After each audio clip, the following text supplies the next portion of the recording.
Hi, my name is Kirk James. I'm glad you joined me today. As you can see, we are on the bridge of the Starship Enterprise. Right behind me is the captain's seat where James Tiberius Kirk took command of the starship and took us through space to explore strange new worlds.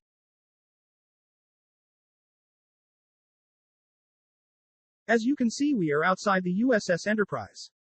The NCC-1701 was the first in a series of Constitution-class ships in her name. The ship is a heavy cruiser warship and a central figure in Starfleet Command. You probably remember her 5-year mission is to explore space, to seek out new life and new civilizations, to boldly go where no man has gone before. Her commanding officers were Robert April, Christopher Pike, James Kirk, Willard Decker and Spock. They commanded up to 75 additional officers and up to 426 crew members. The ship could also accommodate up to 150 passengers in double occupancy quarters.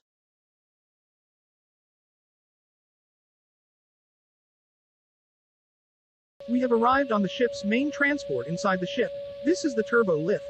You can see behind me that we're traveling not just vertically, but also horizontally. Right now, we will go to the sick bay. This is where Dr. McCoy, also known as Bones, would take care of the infirmed. As you might imagine, unfortunately, there are many hazards in space. The good news is the medical staff on Enterprise was well trained and well equipped. Diagnosis was accomplished with a quick scan of the body. The transporter allowed for direct delivery of the patient to sick bay, even from remote sites, in just a few seconds. Dr. McCoy was always eager to find a solution and cure his patient. Speaking of the transporter room, here we are. This is where the action began. If there was an away team sent on a mission by the ship's commanding officer, they would very often start right here, if not flying out in one of the ship's 4 Type J or 4 Type L shuttlecrafts. Transporters allowing for teleportation by converting a person or object into an energy pattern. This is a process called dematerialization. Then sending or beaming it to a target location or else returning it to the transporter, where it is reconverted into matter or rematerialization.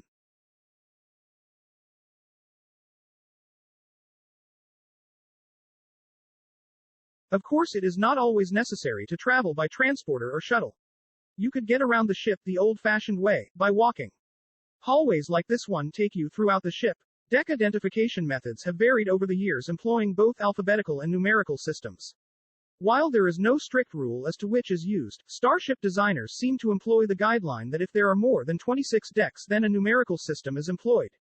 While using an alphabetical deck identification system, the letters O, I, and Q are not employed due to their similarity to the numbers 0 and 1, which could cause confusion. Half decks are denoted by a double letter such as AA or MM. Each deck is also divided into specific sections to allow for more specificity in identification of particular areas on a deck. For example, the flight deck fantail would be found on T deck, section 30 or T30. The starboard forward torpedo launch tube would be found on N deck, section 7.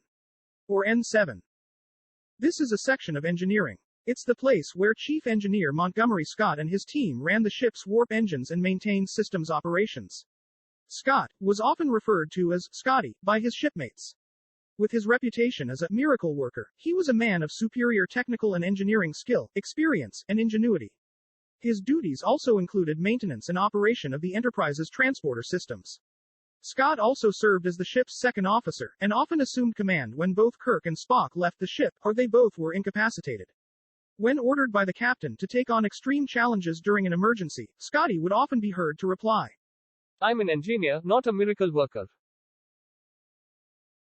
We are now in one of the cabins for the crew. This is where crew members would spend their off hours. During free time, crew members could read, listen to music, do research on the computer, or just sleep.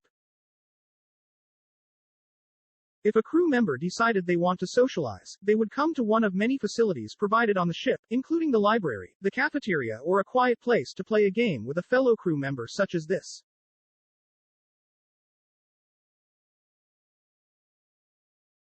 We have depressurized Shuttle Bay and closed the doors so I don't float out into space.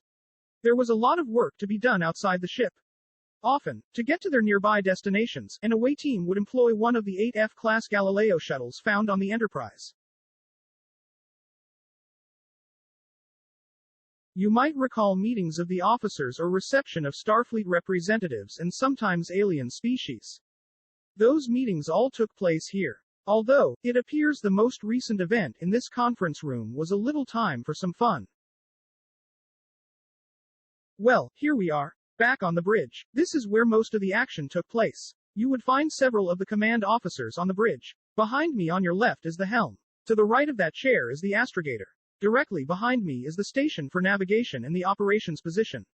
Over my left shoulder you can see the main screen, also called a view screen. It was an audio-visual device used as early as the 2150s aboard starships, space stations, and at planetary facilities by spacefaring organizations including Starfleet, the Borg Collective, the Cardassians Union, the Klingon Empire, and the Romulan Star Empire.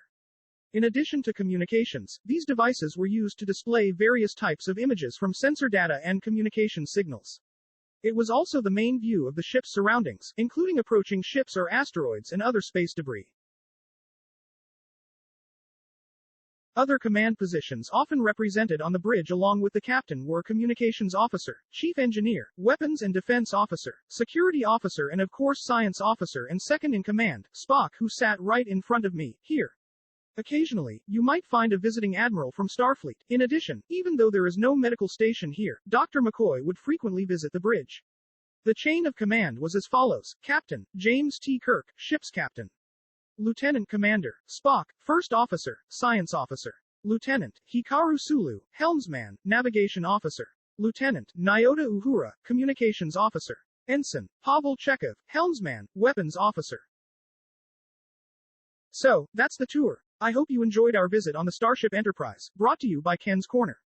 I am Kirk James, wishing you happy space travels. This video was produced and directed by Ken North. Thanks for joining us.